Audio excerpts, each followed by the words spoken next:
కాంగ్రెస్ ప్రభుత్వం అధికారంలోకి వచ్చినాక మా బతుకులు పోషించుకోవడానికే సతమతం అవుతున్నాం క్రమంలో. ఓకే మేము ఆటోలు అడుక్కుంటే ఈ ఎలక్షన్ల కంటే ముందు అన్న, నేను దీనికి ఒక మాట చెప్తాను. కాంగ్రెస్ ప్రభుత్వం వచ్చినాకనే బతుకులు ఆగమవుతున్నాయి అని చెప్తున్నారు. వాస్తవమే, నిజంగా నేను చెప్తున్నాను. కాంగ్రెస్ వచ్చినాక చాలామందికి ఉపాధి కోల్పోయారు.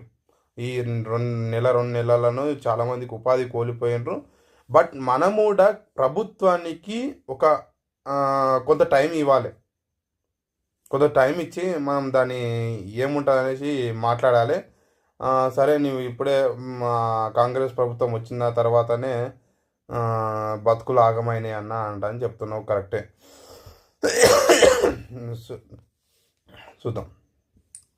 చూద్దామన్నా.